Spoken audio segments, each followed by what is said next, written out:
Hey folks, welcome to another video. I wanted to cover something a bit different this time.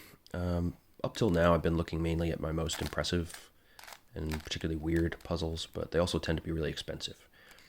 And that, I don't want to give the impression that I'm just hoarding really huge and expensive puzzles all the time. There are some really good cheaper puzzles out there that do have something interesting to offer, so I thought I'd highlight a few of those. And then, if you're turned off by some of the really expensive tut minxes and whatever, you can still try one of these interesting puzzles without being too, hit too hard in the wallet. This puzzle in particular is a great example. So this is the YJ Star Barrel. It is a rounded off or barreled version of a puzzle called the pentagonal prism. I believe that puzzle had been made by a number of sort of hand mods and or 3D printers previously, but this is the first mass production version that I'm aware of. And this puzzle is ridiculously cheap. If you buy it from Z-Cube, it's $1.87 or $1.47 if you're a VIP member. So, I mean, that's just completely a no-brainer territory. Just add it in your shopping cart and you really lose almost nothing if you don't like it. And honestly, I think you will like it because the solve is interesting, the quality is good, and I'll show you kind of how it works. But first I should say, it does have a certain particular look to it. You'll notice that the colors are non-standard. They're a bit sort of pastel. There's a slight transparency to the pieces. So it looks a bit, I don't know, candy-like, toy-like maybe. So if that bothers you, it might bother you on this puzzle. However, again, it's really, really cheap, so who cares? I know some people on the Twisty Puzzles forum, as usual, were upset that it's not stickered. I don't know. That doesn't bother me in the slightest. I prefer not stickering things, and particularly for puzzles that I want to solve quickly or just for fun. I have bad luck with stickers. They tend to fall off and annoy me, so I actually like stickerless puzzles. Don't tell the forums. But yeah, again, it's $1.87. Just get it. It's good.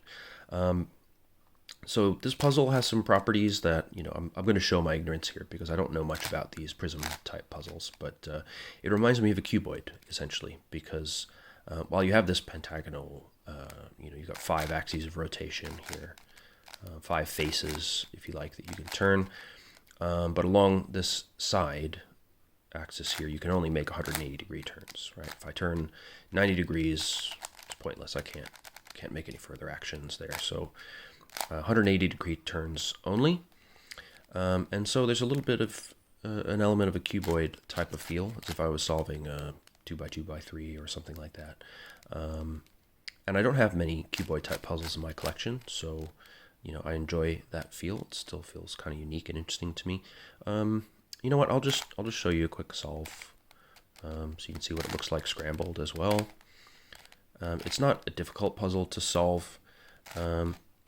And actually, I'm not going to go through a full tutorial or anything, but I think just by showing you a solve, it might be helpful because in the box, when it arrives, you will get a little instruction manual, but it is in Chinese. So it may not be the easiest to decipher necessarily, but if you follow what I'm doing, you'll at least be able to see the sequence of events. And then you can just use the last layer algorithms from that pamphlet without needing to translate anything. So hopefully it's helpful in that way. I think that's sort of scrambled-ish. Yeah, so the way that I start this is I make the yellow star. Now, because you can only make 180-degree turns along the long sides here, once you form the yellow star, you've automatically formed the white star, because on these 2 round faces, you will only ever have yellow and white pieces mixed up. None of the other pieces can go in there, obviously. So when I form the yellow star, I'll also do the white one. So I have 2 more edges that need to go in. Now, as usual, this is a little bit difficult through the viewfinder, but I shall do my best. I've also turned off the rather aggressive autofocus on my camera, so hopefully that makes this video a little bit more watchable, but there may be some blurring here and there because I'm new to this whole thing, so forgive me for that. If it is unwatchable, tell me, and I'll make another attempt. Okay, so now that I have the yellow star, what I want to do is essentially do F2L for the white layer. So the white is now my bottom layer, and what you need to do is you find the white corner, I guess they're corners, line them up with their matching center in the middle layer. So you have a stack of 2 oranges with a white on top here, so we can use that as an example. And then you do a very simple algorithm. So you go R2, U, R2, U, R2, U2 prime, R2. Okay, and what that's done is it's just taken that pair and flipped it over in place and put down with the white face. And then we just do that for all the white pieces. So we can match up this blue and white and the blue center here. R2, U, R2, U, R2, U2 prime, R2. There's another pair in place. One more time. R2, U, R2, U, R2, U2 prime, R2. Now you can see I do have some issues with this puzzle in that it's a bit catchy when you do these rotations of the rounded layers, the barreled layers. And that's primarily because if you pull the layers apart like this and you look at these star pieces, so it's a little bit unfocused there, the end of those star pieces is very, very sharp, and the corners around them are quite sharp. So you do get some catching if the layers aren't quite aligned. And when you're trying to do an algorithm reasonably quickly, that's often the case. So that's a little bit frustrating at first when you're just learning how to solve it. It doesn't bother me so much now because I'm used to it, but that's really the one kind of major flaw that this puzzle has, in my opinion. Okay, R2, U, R2, U, R2, U2 prime, R2. So we've got almost all of our F2L done, and our last pair is already lined up. R2, U, R2, U, R2, U2 prime, R2. So F2L is finished. Now so by completing the white layer, we've got all the yellow pieces correctly oriented, of course, because there's no other option since only these 2 faces can get commingled. But we need to permute these pieces. And the way that the little pamphlet tells you to do it is basically you need to line up the top layer in such a way that you have 2 pieces at least that are matched up with the bottom 2 layers. So here we have the pinks are lined up, the greens are lined up. This one is not, this one is not, this one is not. So we have a 3 cycle that we need to do.